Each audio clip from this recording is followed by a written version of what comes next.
Assalamualaikum warahmatullahi wabarakatuh. Selamat pagi, salam sejahtera bagi kita semuanya. Om Swastiastu, Namo Buddhaya, salam kebajikan. Kali ini kami kelompok 1 akan memaparkan materi dari subbab B yang mana akan membahas mengenai peran lembaga penegak hukum dalam menjamin keadilan dan kedamaian. Simak videonya sampai habis ya. Pada lembaga penegak hukum terdiri dari 5. Yang pertama yaitu peran Lembaga Kepolisian Republik Indonesia, kemudian peran Kejaksaan Republik Indonesia, peran hakim sebagai pelaksana kekuasaan hakim, yang keempat peran advokat dalam penegakan hukum, dan yang kelima peran Komisi Pemberantasan Korupsi. Yang pertama dalam lembaga-lembaga penegak hukum ada Lembaga Kepolisian Republik Indonesia. Lembaga ini berperan dalam memelihara keamanan dan ketertiban masyarakat, menegakkan hukum, serta memberikan perlindungan, pengayoman, dan pelayanan pada masyarakat dalam rangka terpeliharanya keamanan dalam negeri. Pasal 16 Undang-Undang Nomor 2 Tahun 2002 tentang Kepolisian Republik Indonesia telah menetapkan kewenangan sebagai berikut. Nah, yang pertama, dalam melakukan penangkapan, penahanan, penggeledahan, dan penyitaan. Yang kedua, melarang setiap orang meninggalkan atau memasuki tempat kejadian perkara untuk kepentingan pendidikan.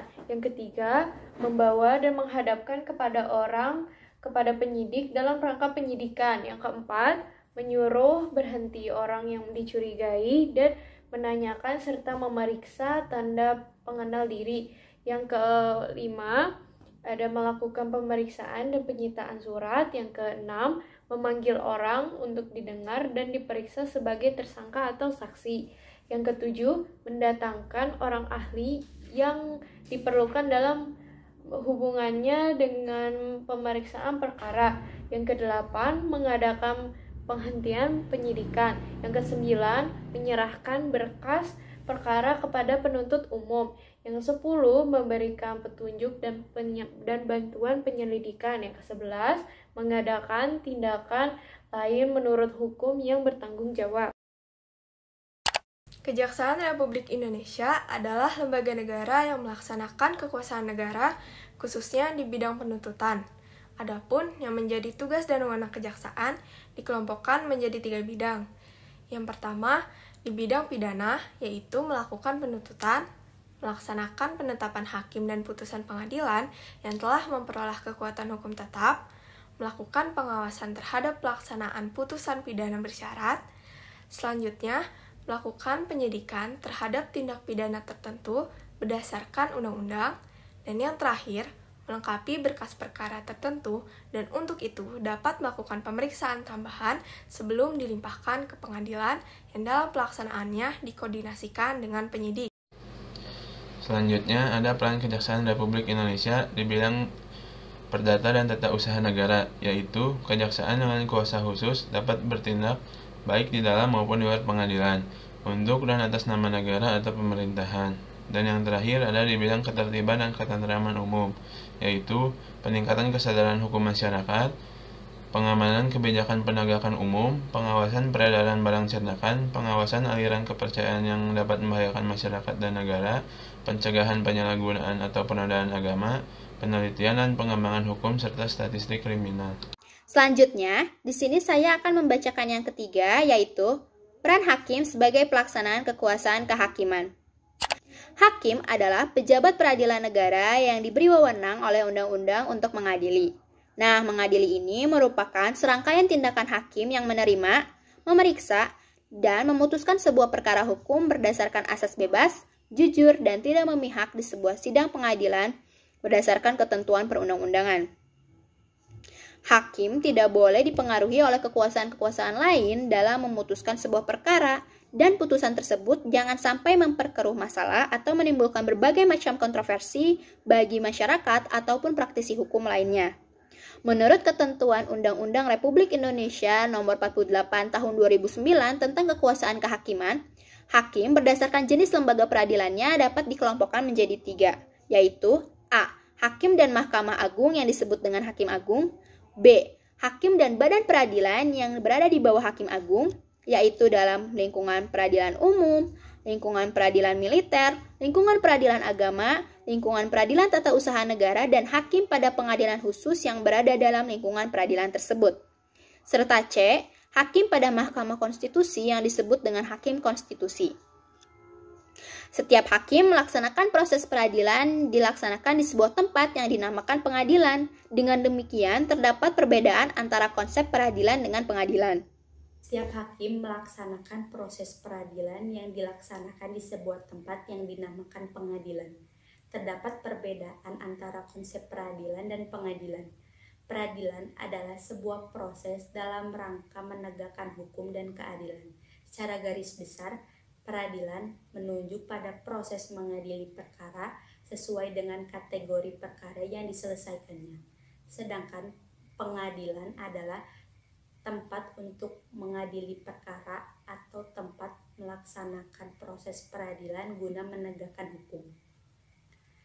Pengadilan secara umum mempunyai tugas untuk mengadili perkara menurut hukum dengan tidak membeda-bedakan orang. Pengadilan tidak boleh menolak untuk memeriksa, mengadili, dan memutuskan sesuatu perkara yang diajukan dengan dalih bahwa hukum tidak ada atau kurang. Pengadilan wajib memeriksa dan mengadili setiap perkara pengadilan yang masuk. Jadi di sini saya mau jelasin peran advokat dalam penegakan hukum.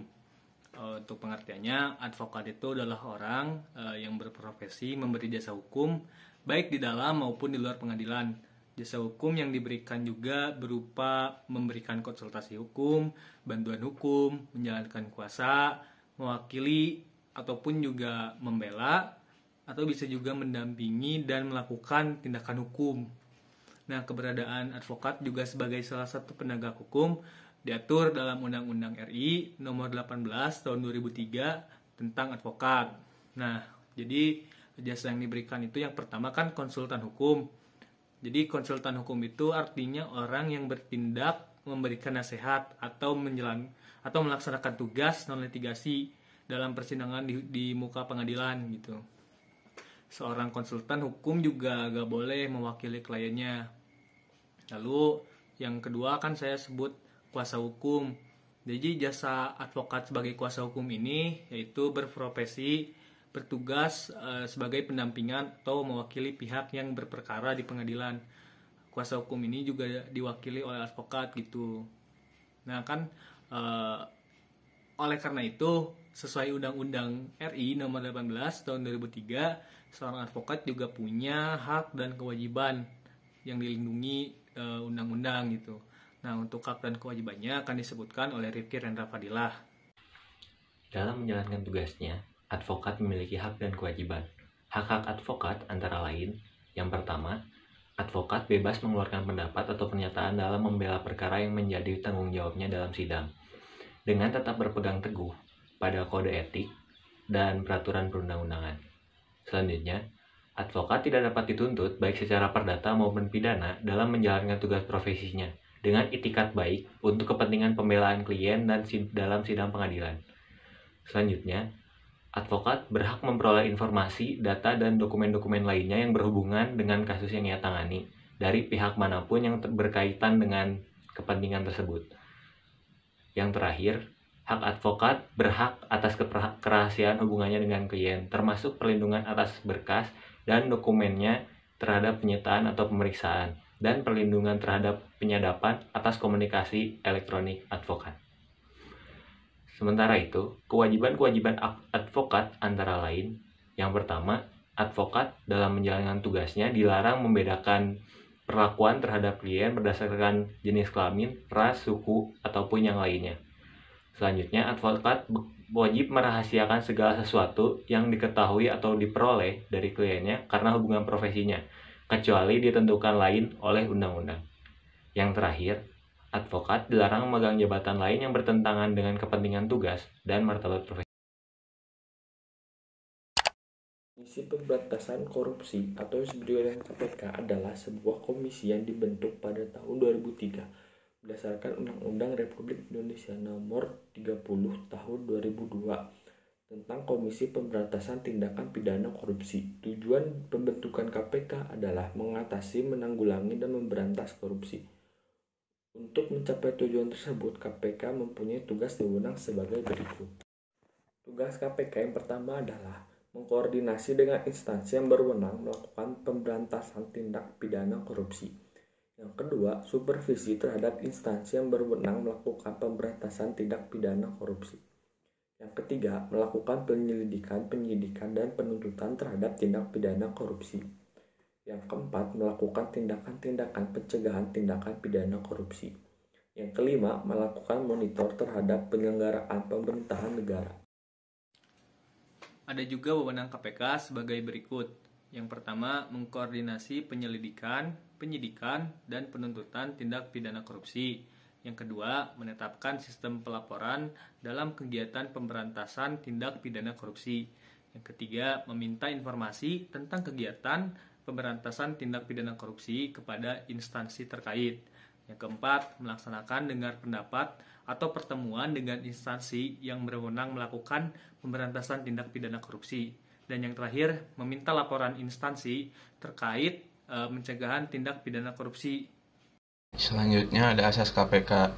Asas KPK terdiri dari 5 poin. Yang pertama, akuntabilitas, yaitu asas yang menentukan bahwa setiap kegiatan dan hasil akhir kegiatan KPK harus dapat dipertanggungjawabkan kepada masyarakat sebagai pemegang kedaulatan tertinggi negara sesuai dengan peraturan perundang-undangan yang berlaku. Yang kedua ada kepentingan umum, yaitu asas yang mendahulukan kesejahteraan umum dengan cara yang aspiratif, akomodatif, dan selektif. Yang ketiga ada kepastian hukum, yaitu asas dalam negara hukum yang mengutamakan landasan peraturan perundang-undangan, kepatutan, dan keadilan dalam setiap kebijakan menjalankan tugas dan wewenang KPK. Yang keempat ada keterbukaan, yaitu asas yang membuka diri terhadap hak masyarakat untuk memperoleh informasi yang benar, jujur, dan tidak diskriminatif tentang kinerja KPK dalam menjalankan tugas dan fungsinya. Yang terakhir, ada proporsionalitas, yaitu asas yang mengutamakan keseimbangan antara tugas, wewenang, tanggung jawab, dan kewajiban KPK. Sekian dari kami, mohon maaf apabila ada kesalahan dan kekurangan dalam pembuatan video ini. Wassalamualaikum warahmatullahi wabarakatuh.